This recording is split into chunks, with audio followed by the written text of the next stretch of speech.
Welcome to Season 2 of the Biz Show, sponsored by InvestQuire. And now, your hosts, Barry and Lisa.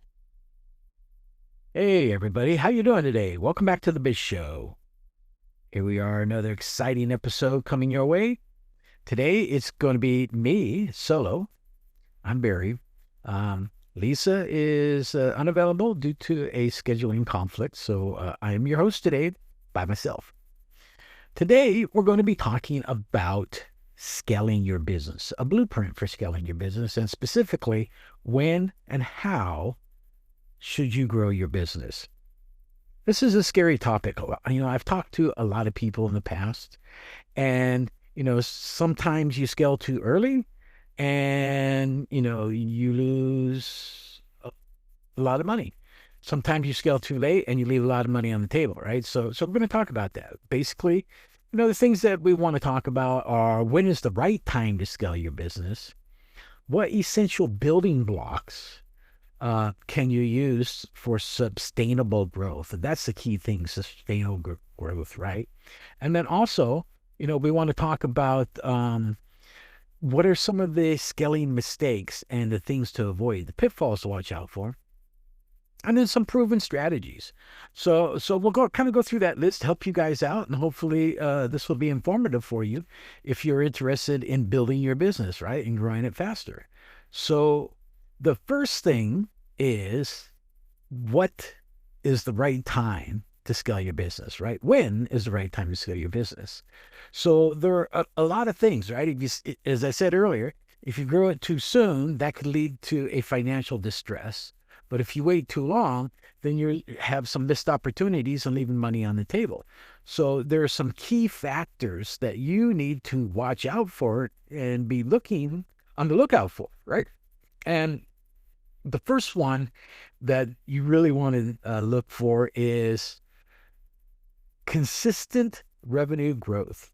And when I say consistent, it might be a 2% growth over month, or it could be over a year, right? So, but you should look at 6 months to a year. And if you've got continued growth going on in that 6 month to a 12-month period, now's the time for you to expand and grow your business a little bit. Now, how do you do that, right? Well, obviously, you might want more space, you might want more employees, and you might need more product. But before you do all that, right, let's analyze and see what percentage of growth you have, right? Look at your financials, and they should be able to help you figure out how to grow your business, the percentage to grow it at. So if you've got, let's just say, for mathematical purposes, a 5% growth, then you probably want to grow your business 5%, maybe 7%. Just stay a little bit ahead of the ballgame. Don't go all out and hire yourself 20 employees, right? If you're doing, say, $10,000 a month, and you're getting a 3% increase month over month, might want to bring on an additional employee or maybe two, but, grow with your business. Don't grow way ahead of it or too much, because, again, financial distress and ruins could be in the future if you do. So just grow it right. Right? I know that's hard. Again, the best thing you can do is analyze your numbers, and you can see what that growth looks like. And then from there, you can slowly start to grow it. The second thing is the demand and how you fit in the market, right? If the product or service is in high demand, then that's a good indicator that it's time or that you have a valid business model, and it's a good time to grow your business. So the strong demand, right? That's going to be another key factor. The third one in this is, you want to make sure that you have operational efficiency and repeatable processes. So what do I mean by that?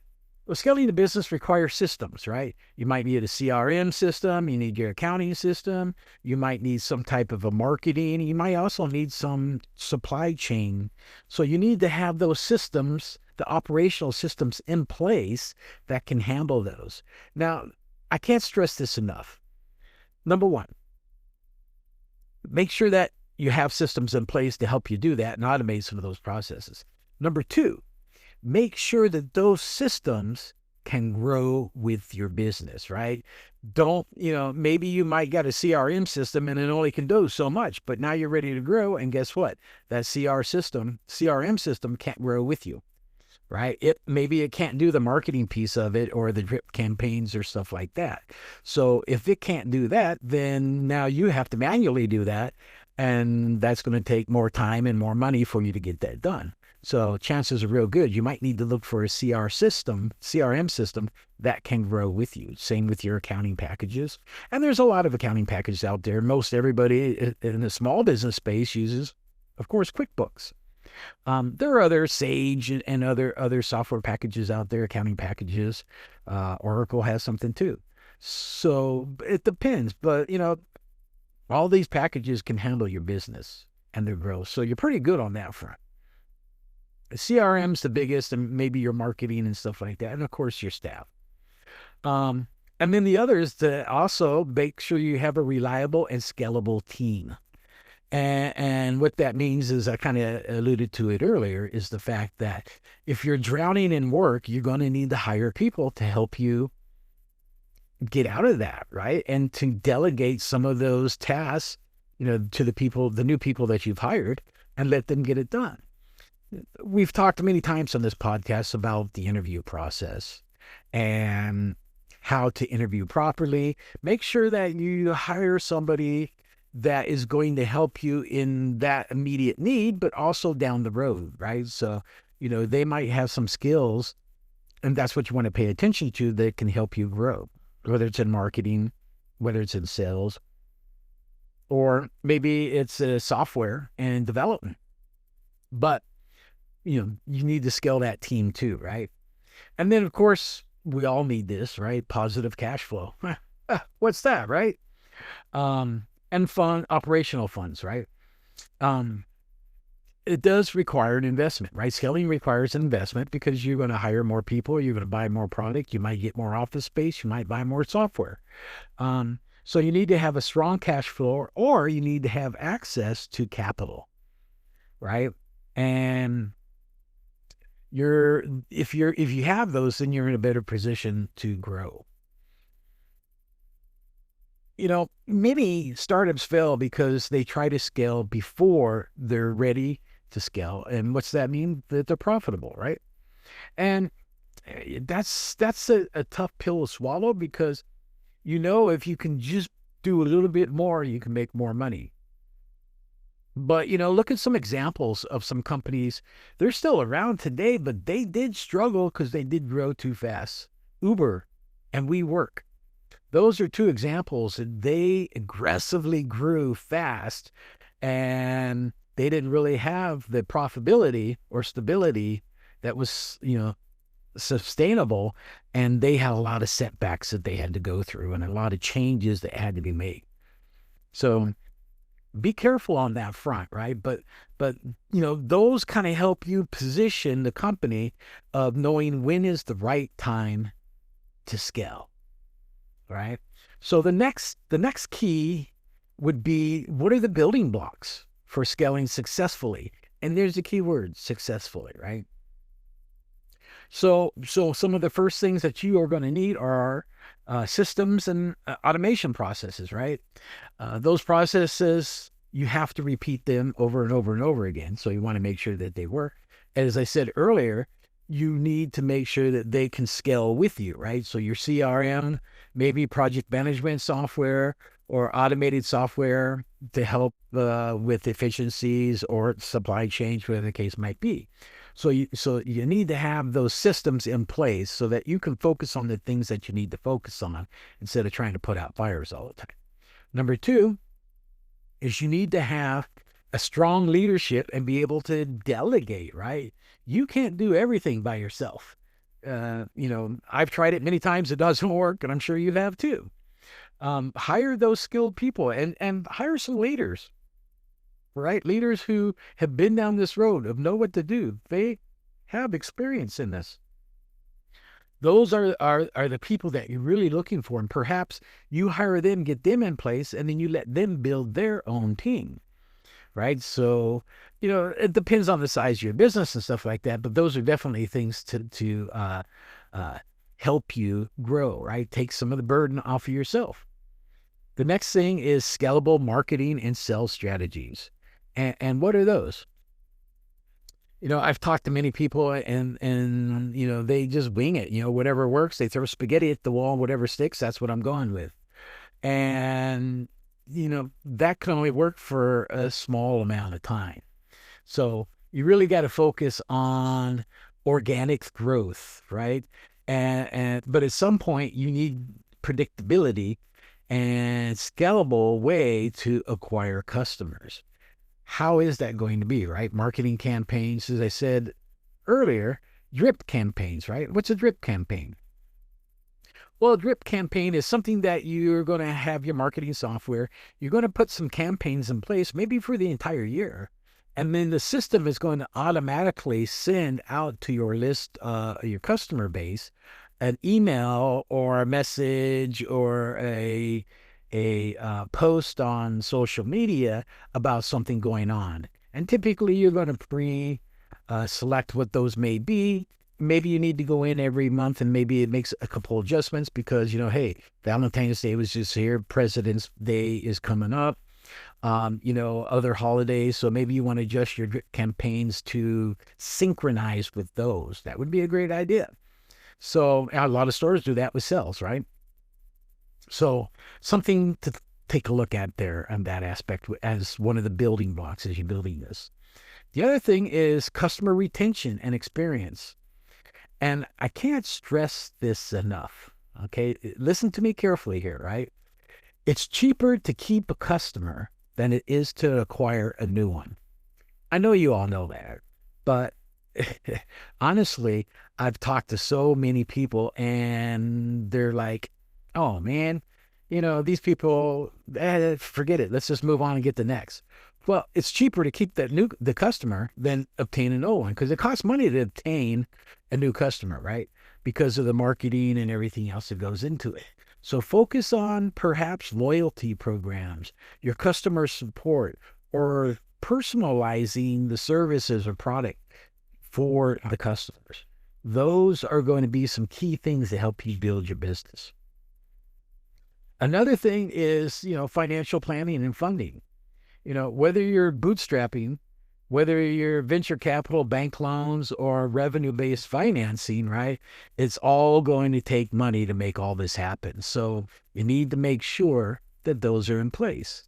Another building block in here is really about the pivot, right? And Lisa and I've talked about this many, many times throughout this podcast, but perhaps as you're scaling your business, you also need to pivot. Here's a good example of a pivot. Amazon, right? Originally, what was Amazon, right? Amazon was, selling books. They pivoted, and guess what? They sell everything now, right?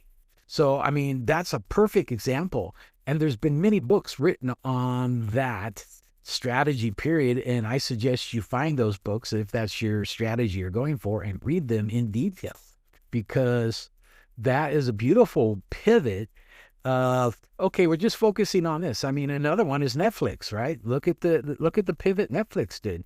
They started with just mailing CDs to everybody. And now look, they're streaming online, right? And look at their customer base and their revenue.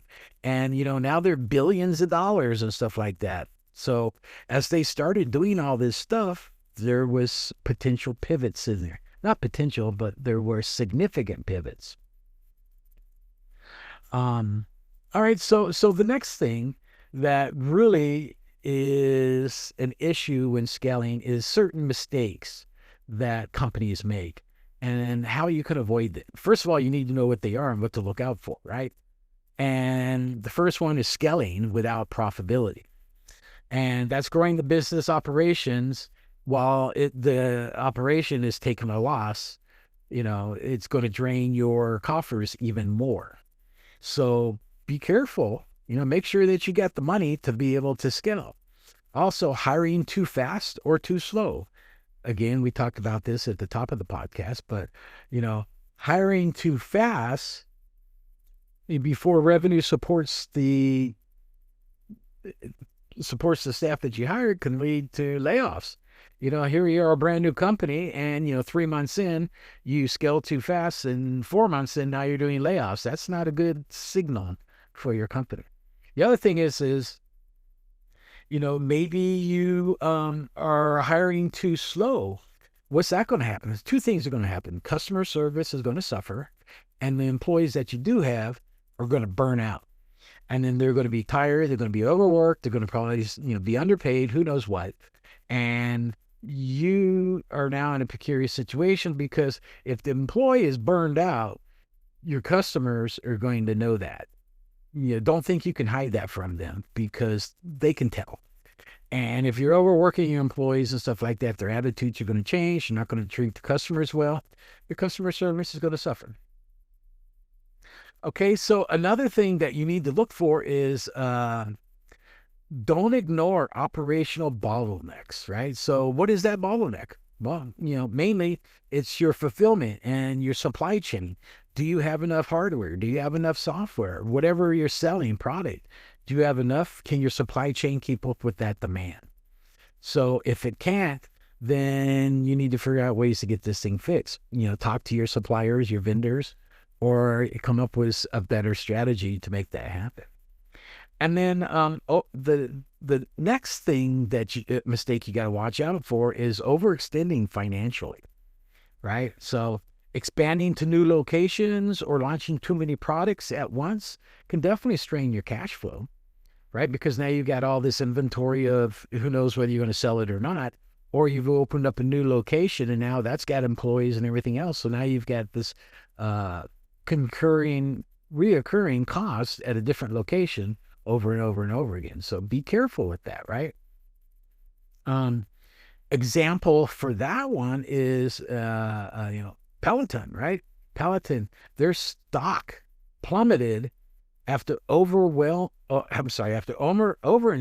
in inventory. So, what happened was basically they said, oh, we can do this and sell too much. They bought a lot of inventory and they sold out of it fast, and they couldn't replenish it fast enough, right? So scaling too fast without the proper forecasting or the back end support, like, your supply chain to help you, is going to give you a black eye in the customer's eyes. So be careful with that.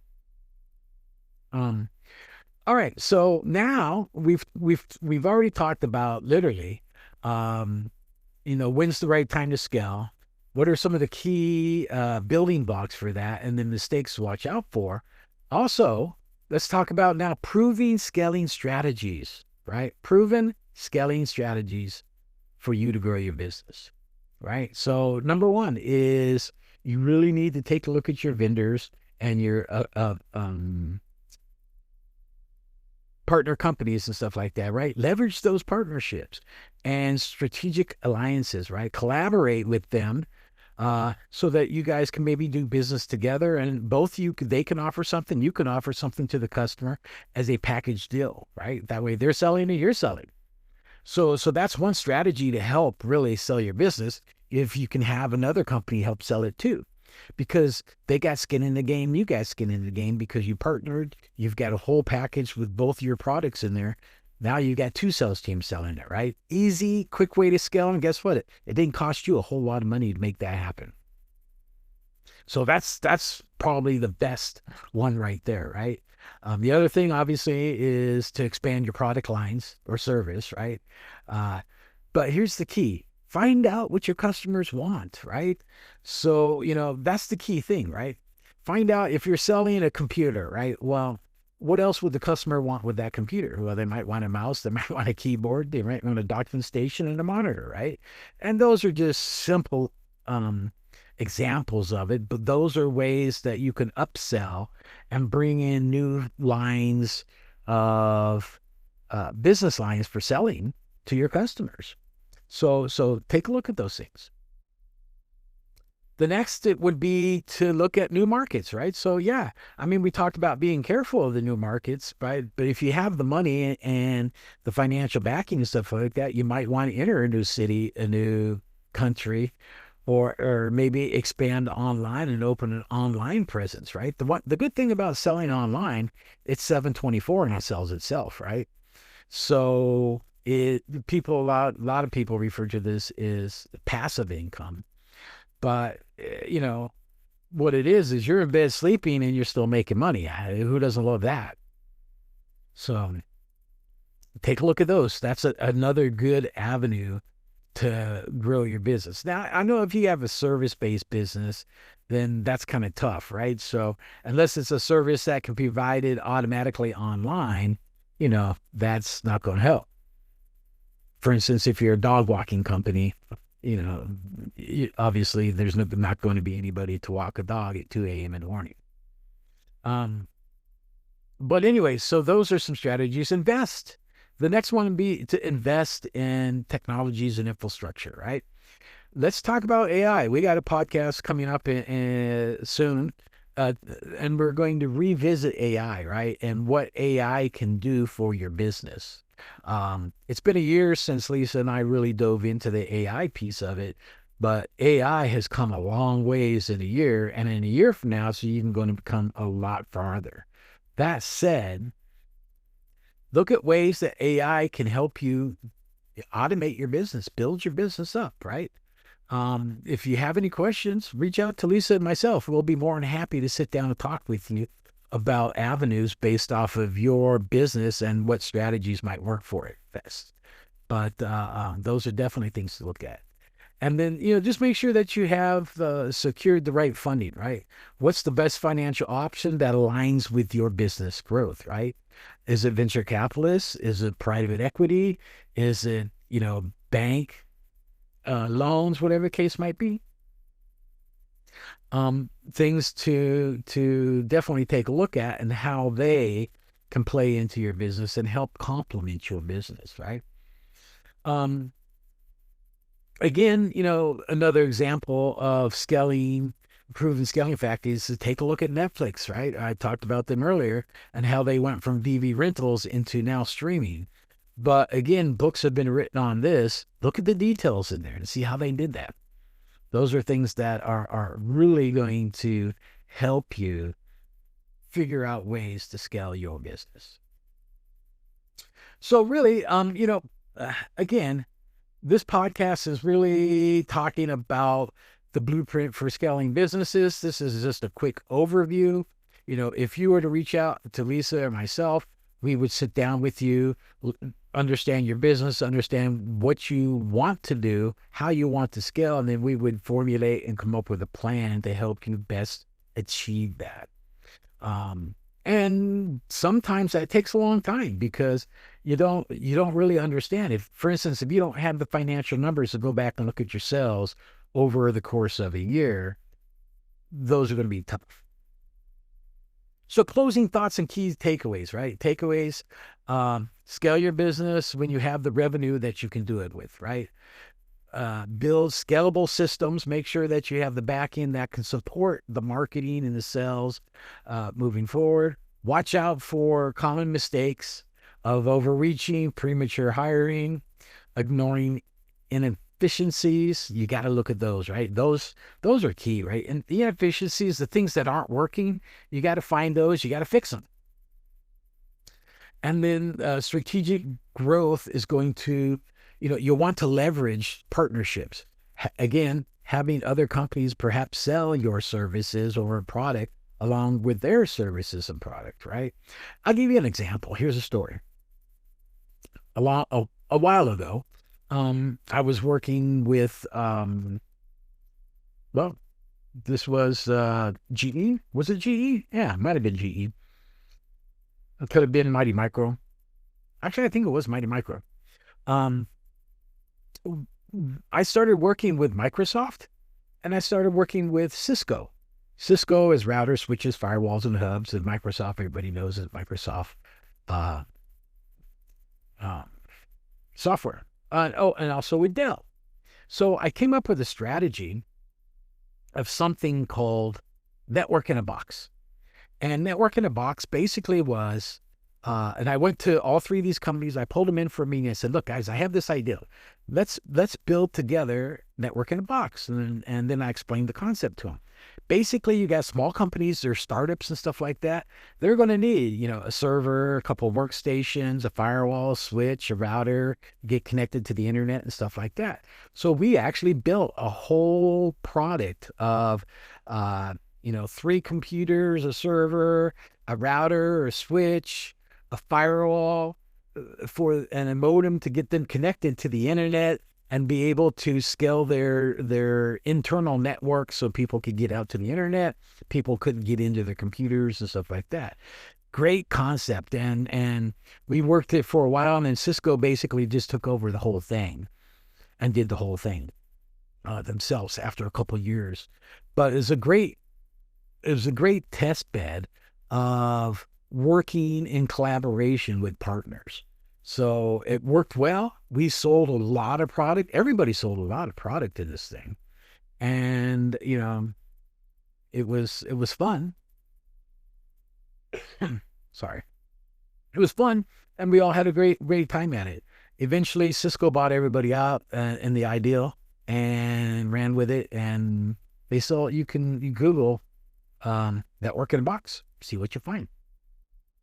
Anyways, so those are some of the challenges really that you're going to face in scaling your business and things to look out for. So, if you have questions, again, reach out to myself or Lisa. You can reach us at investquire.com. You also can reach us at the Biz Show Facebook group. We're there too, right? And we're there to help you. So, all right, you guys. That's it. I'd love to hear from you guys. Please don't forget to subscribe and look forward to talking to you guys next week. Have a good one, guys. Bye.